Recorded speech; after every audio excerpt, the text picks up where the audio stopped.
नमस्कार दोस्तों, मैं am Sameer, the teacher and director of MSS English classes. आज आपके बीच खास करके 12th क्लास के बच्चे इस बार 2023 को एग्ज़ाम देना चाहते हैं, उन बच्चों से बात करने के लिए हाजिर हूँ। दोस्तों, वो बच्चे जो भीड़ में कहीं ना कहीं पीछे छूटे रह गए, अपनी कोर्स को अभी तक पूरा नहीं कर पाए, या उससे डर इस बात की है कि हम कोर्स कंप्लीट नहीं कर पाएंगे या हम एग्ज़ाम में फ़ेल कर जाएंगे, हमारी इंग्लिश की तैयारी ठीक ढंग से अभी तक नहीं हो पाई है, उन सभी बच्चों को मैं विश्वास दिलाना चाहूँगा आज कि कैसे मैं आपकी कोर्स को कंप्लीट कर सकता हूँ with in 3 months. Trick concept के माध्यम से आपकी कोर्स को शुरू से अंत तक, यानी बुक हो, ग्रामर हो या कि कुछ आई थिंक कॉम्प्रीहेंशन के सेक्शंस हो, चाहे वो सेक्शन कोई भी हो, मैं आपका शुरू से अंत तक संपूर्ण कोर्स कराने का वादा करता हूं, आपको विश्वास दिलाता हूं। लेकिन उसके लिए आपको एक आई थिंक जहमत उठानी पड़ेगी, और वो ये है कि आपको क्लास चल के आना होगा, ऑफलाइन हमसे मिलना होगा। 18 अक्टूबर, जो ये 18 अक्टूबर आज 16 है, यानी 18 अक्टूबर को ही हम आपसे मिलेंगे ऑफलाइन के माध्यम से क्रैश कोर्स के नाम पर। लेकिन आप कैसे यकीन करें कि सर क्रैश कोर्स में हम अपना 3 महीना में पूरा कोर्स को कंप्लीट कर सकते हैं? तो आइए उसी चीज़ के सिलसिले से आज मैं आपको बताना चाहता हूं कि टेंस के रिगार्डिंग चाहे कोई भी क्वेश्चन हो, कैसे आप चुटकी में सॉल्व कर सकते हैं। 10 से 12 क्वेश्चंस को आज ही आप सॉल्व करना सीख जाएंगे एक छोटा सा कॉन्सेप्ट से। तो लेते हैं, जैसे देखिए टेंस से रिगार्डिंग कोई भी क्वेश्चन को सॉल्व करना चाहते हैं तो कॉन्सेप्ट का क्या है, कॉन्सेप्ट नंबर 1 यानी कि स्टेप नंबर 1 इसका नाम देंगे हम। स्टेप 1 क्या करना है, सब्जेक्ट यदि दोस्त क्या है, सिंगुलर है, तो हमें सब्जेक्ट सिंगुलर है तो ध्यान रखना है वर्ब क्या होना चाहिए, सिंगुलर। सब्जेक्ट यदि प्लूरल है तो ध्यान रखना है कि वर्ब क्या होना चाहिए, प्लूरल। अगर हम स्टेप 2 की बात करें, यानी स्टेप 1 में हमें ध्यान इतना ही देना है बस कि सब्जेक्ट सिंगुलर तो वर्ब सिंगुलर, सब्जेक्ट प्लूरल तो वर्ब प्लूरल। स्टेप 2 में आपको ध्यान क्या चीज़ का रखना है कि मान के चलिए dot dot dot dot dot और उसके बाद है वर्ब का फर्स्ट फॉर्म। अगर वर्ब का फर्स्ट फॉर्म है और यहाँ पे डॉट डॉट है तो यकीन मानिए यहाँ पे या तो डू, या तो डज, या तो डीड, या तो आपका विल आने वाला है। क्या आने वाला है, विल आने वाला है। इस चीज़ का आप ध्यान रखेंगे। या तो मान के चलिए ऐसे डॉट डॉट डॉट है और उसके बाद क्या है, वर्ब 3, तो यहाँ पे क्या आने वाला है, हम एक ही लाइन में लिखेंगे हैव, या आने वाला है हैज़, या आने वाला है हैड, या आने वाला है विल हैव। क्या आने वाला है, विल हैव। क्या आने वाला है, विल हैव। मान के चलिए ऐसे dot dot dot dot dot है और उसके बाद वर्ब 4 है, तो यहाँ क्या आने वाला है, इज़, या आने वाला क्या है, एम, या आएगा वर, या आएगा वर्स, या आएगा वर, या आ जाएगा विल बी। क्या आ जाएगा, विल बी। और यदि इसे dot dot dot dot dot हो और यहाँ पर बीन हो, क्या हो दोस्त, बीन प्लस वर्ब 4 हो, ध्यान रखिएगा। ये बीन हो सकता है पहले से गिवन हो या फिर बीन तक डॉट डॉट हो जाए, यानी has been, had been, given I think dot में आ जाएगा और उसको आपको बाद में उसको आई थिंक फिलअप करना है। तो यहाँ पे क्या होगा दोस्त, हैव, क्या हो जाएगा, हैज़, क्या हो जाएगा, हैड, या आप कह सकते हैं नीचे विल हैव। क्या कहेंगे, विल हैव।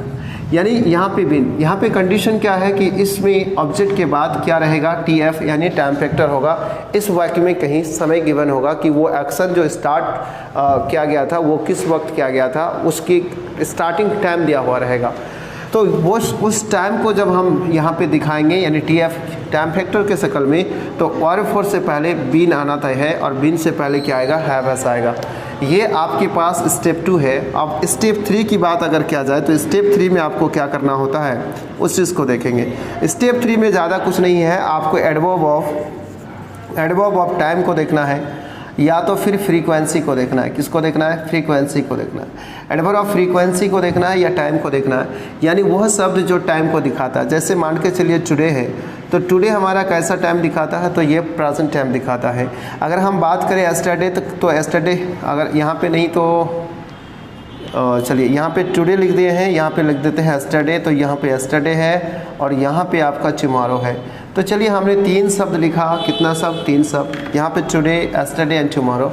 तो बताओ टुडे, एस्टरडे एंड टुमारो ये क्या करता है, टाइम को एक्सप्रेस करता है। ये प्रेजेंट है, ये पास्ट है, ये फ्यूचर है। तो यहाँ पर कोई एडवर्ब अगर टाइम बताने वाला है ऐसा नहीं कि 3 ही शब्द है, कई शब्द हैं, यानी टाइम दिखाने वाला। जैसे नाउ प्रेजेंट टाइम को दिखाएगा, देन पास्ट टाइम को दिखाएगा, लास्ट नाइट पास्ट टाइम को दिखाएगा, दिस इवनिंग प्रेजेंट टाइम को दिखाएगा, या फिर कहते हैं हम लोग दिस डेज तो प्रेजेंट टाइम को दिखाएगा। इस तरह से कई एडवर्ब्स हैं जो टाइम दिखाते हैं प्रेजेंट, पास्ट एंड फ्यूचर के। तो टाइम को देखकर हम डिसाइड करेंगे कि टेंस क्या है। फ्रीक्वेंसी मतलब क्या है? एडवर्ब ऑफ फ्रीक्वेंसी में आता है आपका ऑलवेज, क्या आता है? ऑलवेज आता है आपका सेल्डम, और इस तरह से आता है आपका नेवर, और इस तरह से डॉट डॉट डॉट कई शब्द आते हैं। तो एडवर्ब ऑफ फ्रीक्वेंसी जो होता है ना, इसका प्रयोग हम लोग मुख्यतः सिंपल प्रेजेंट टेंस में करते हैं। तो इसके बाद जो आने वाला वर्ब है वो किस शक्ल में होगा? वर्ब ऑन या वर्ब 5 के शक्ल में। तो इस चीज़ को देखना है। अब मान लीजिए हम यहाँ पे एक क्वेश्चन लेंगे और क्वेश्चन लेके आपको हम समझाना चाहेंगे। तो चलिए हम एक क्वेश्चन लेते हैं। क्वेश्चन लिया हमने क्या? वाई, और वाई के बाद डैश, और उसके बाद हमने लिखा सी, और अगला हमने लिख लिया कम, और अगला लिया to meet you yesterday, to meet you yesterday. अब मान के चलिए एक क्वेश्चन है, सॉरी हाँ ठीक है, ये क्वेश्चन है और हमको क्या नहीं पता, इस क्वेश्चन का कोई मीनिंग ही नहीं पता, यानी हम इस क्वेश्चन का मीनिंग भी नहीं लगा पाते हैं और इसका आंसर हमें सही चूज़ करना है। तो देखिए कैसे करेंगे। ऑप्शन ए में कह रहा है डू, ऑप्शन बी में कह रहा है डज, और ऑप्शन सी में कह रहा है मान के चलिए इज़, और ऑप्शन आपका डी में कह रहा है डिड। तो आप ध्यान से देखिए, ये 4 ऑप्शंस हमें दिए गए हैं और इनमें से कोई एक ऑप्शन सही है, 3 गलत है। तो आपको हमने पहला क्या कहा था? स्टेप 1 को देखो। स्टेप 1 में क्या है कि अगर सब्जेक्ट सिंगुलर है तो वर्ब सिंगुलर, सब्जेक्ट प्लूरल है तो वर्ब प्लूरल। तो यहाँ पे देखते हैं हम लोग सब्जेक्ट को। तो सब्जेक्ट हमारा क्या है? सी। सी कैसा सब्जेक्ट है? तो सिंगुलर सब्जेक्ट है बेशक। तो सिंगुलर सब्जेक्ट है, यहाँ पे डज है या डी इज़ है या डिड है, ये तीनों हमारा सिंगुलर फॉर्म में है। डिड जो है सिंगुलर प्लूरल दोनों फॉर्म में होता है, तो हम यहाँ पे उसको सिंगुलर मान लेते हैं कि ये तीनों सिंगुलर है। डू हमारा प्लूरल फॉर्म में है, तो इसके मतलब हमारा ऑप्शन ए जो है वो कट जाएगा, यानी वो सही नहीं हो सकता। अब आते हैं डज के साथ चलते हैं। तो डज हमारा शी के साथ तो हो सकता है, इज़ भी सी के साथ हो सकता है।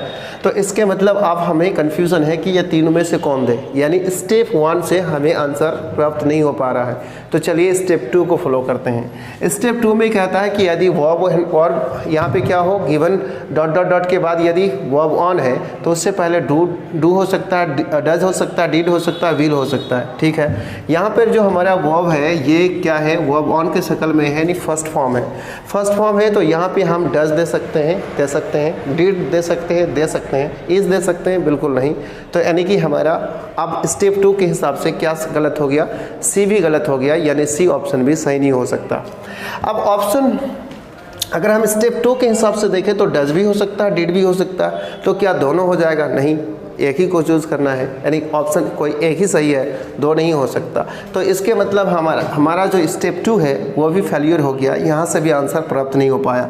तो आइए स्टेप 3 को फॉलो करते हैं। स्टेप 3 में कहता है कि कोई ऐसा शब्द जो एडवर्ब ऑफ टाइम हो, जो समय को दिखाता हो, तो उस टाइम के हिसाब से आप टेंस को देखिए। तो देखिए, तो इस शब्द में वाई हमारा एक टर्म है, टाइम को नहीं दिखाता। सी टाइम को नहीं दिखा सकता, प्रोनाउन है। कम ये वर्ब है, टाइम को दिखाता, लेकिन यहाँ पे ये नॉन फाइनाइट वर्ब बना हुआ तो टाइम नहीं दिखा सकता। टू मीट ये भी नॉन फाइनाइट वर्ब है, टाइम नहीं दिखाएगा। यहाँ पे यू है हमारा थिंग ऑब्जेक्ट एक प्रकार से, और ये ऑब्जेक्ट थिंग जो यू है ये प्रोनाउन है, ये भी टाइम नहीं दिखाता। एस्टरडे कल, ये टाइम दिखाता है, ये हमारा एडवर्ब ऑफ टाइम है। तो एस्टरडे से कौन टेंस का बात हो रहा है? पास्ट। और डज हमारा क्या है? प्रेजेंट। ये ऊपर वाले जो लाइन है, ऊपर वाले यहाँ तो मिक्स अप कर दिए हैं, यहाँ वाले देखिए डू डज, ये क्या है? प्रेजेंट है। तो यहाँ पे टाइम टेंस हमारा पास्ट है, इसके मतलब डज भी नहीं होगा, ये कट गया। तो बचा क्या? डिड। क्या बचा? डिड। अब देखिए यहाँ से आंसर बिल्कुल क्लियर है। अब इसी क्वेश्चन को थोड़ा अगर मैं चेंज कर दूँ, यानी कि एस्टरडे को हटा दूं और डीड को हटा के वाज कर दूं, और फिर अगर मैं कहूं कि इस क्वेश्चन को सॉल्व करो, तो ये बहुत इजी हो जाएगा। स्टेप 2 से ही काम चल जाएगा। स्टेप 1 में कह रहा है सब्जेक्ट को पहचानो, सब्जेक्ट है हमारा सिंगुलर और ये हमारा क्या है? प्लूरल। ये तीनों सिंगुलर है, तो स्टेप 1 से काम नहीं चलेगा, सॉरी स्टेप 2 से काम चल जाएगा। स्टेप 2 में कह रहा है कि वर्ब ऑन से पहले क्या होगा? डू या डज होगा। या डिड होगा या विल होगा। यहाँ पे तो क्या है, डू तो नहीं हो सकता, तो डज ही होगा, ये दोनों नहीं हो सकता। तो ये इस क्वेश्चन का आंसर आसानी से आपका स्टेप 1 एंड स्टेप 2 के माध्यम से ही निकल गया। आप सोच रहे होंगे कि सर ये आपका क्वेश्चन है तो ईजी है, तो सेंटअप एग्ज़ाम जो अभी आपका हुई है उसी क्वेश्चन से एक क्वेश्चन निकालते हैं और देखते हैं कि आप कैसे आंसर कर सकते हैं। आपके सेंटअप एग्ज़ाम में पूछा गया जो क्वेश्चन है वो क्या है, an honest man always dash the truth. Option A में कह रहा है टेल, ऑप्शन बी में कह रहा है स्पीक्स, और ऑप्शन सी में कह रहा है स्पोक, और ऑप्शन डी में कह रहा है टेलिंग। ध्यान दीजिएगा, क्या रहा टेलिंग। अब देखिए आपके पास कितने ऑप्शन है, 4। अब देखिए सबसे पहला क्या है, एन ऑनेस्ट मैन। ये एक फ्रेज है जिसे हम नाउन फ्रेज कहेंगे जो सब्जेक्ट बना हुआ है, एक आदमी का चर्चा है, यानी कि सिंगुलर है। और जब ये सिंगुलर है तो हमें वर्ब कैसा देना है, सिंगुलर। ये वर्ब हमारा कैसा है, प्लूरल है, यानी कि इसमें एस या यस नहीं है, तो प्लूरल है। प्लूरल है तो बोलो ये वाला ऑप्शन कट जाएगा कि नहीं, आप बोलेंगे हाँ सर कट जाएगा, यानी ये नहीं हो सकता। टेल से ही रिगार्डिंग अगर हम टेलिंग को देखें, ऑप्शन डी को देखें, तो टेलिंग में क्या है, वर्ब 4 है, और वर्ब 4 से पहले क्या होना चाहिए, इज एम आर होना चाहिए, या फिर क्या होना चाहिए, वाज वर होना चाहिए, या विल भी होना चाहिए। ऐसा कुछ यहाँ पे गिवन नहीं है, तो इसके मतलब हमारा डी ऑप्शन भी कट जाएगा। ठीक है, अब कह रहा है कि ऑनेस्ट मैन के बाद यानी ऑलवेज जो शब्द है वो एडवर्ब ऑफ फ्रीक्वेंसी है, जो बारंबारता को दिखाता है किसी क्रिया का। तो इसके मतलब यहाँ पे हमने आपको पहले ही कह रखा है कि ऐसा होने पे हम आगे वर्ब ऑन या वर्ब 5 को चूज़ करते हैं, यानी कि हम सिंपल प्रेजेंट टेंस में सेंटेंस को रखते हैं। तो ये स्पोक हमारा पास्ट है, तो ये भी हमारा गलत हो जाएगा, तो बचा हमारा बी, और ये सही ऑप्शन हो जाएगा। इसी तरह से तकरीबन 10 से 12 क्वेश्चन आप इसी कॉन्सेप्ट को फॉलो करके बना सकते हैं। लेकिन समस्या एक बात की है, और वो किस बात की समस्या है कि बच्चों को अभी तक सब्जेक्ट ही पता नहीं, व्हाट इज़ सब्जेक्ट, या ऑब्जेक्ट ही पता नहीं, या व्हाट इज़ वर्ब कुछ पता नहीं। ये कैसे कैसे आप पढ़ लेते हैं, जिस शब्द का अंत में ना लगा हुआ उसे वर्ब कहते, ये इनसफिशेंट है, ये सही चीज़ नहीं है। तो वर्ब क्या है, इसको इन डिटेल पढ़ने के लिए आप एमएसएस से जुड़िए। 3 महीना का वक्त बचा है, आप इस वक्त खुद को इधर उधर छल कपट में ना गुजारिए। आइए एमएसएस से मिलिए, और 18 अक्टूबर से ही अपना ज़िंदगी का एक नया सफ़र एक नए इंसान के साथ स्टार्ट करके देखिए। आपका ज़िंदगी शुभ हो। आज के लिए इतना ही, फिर मिलेंगे किसी और दिन और वीडियो में। जय हिंद, जय भारत।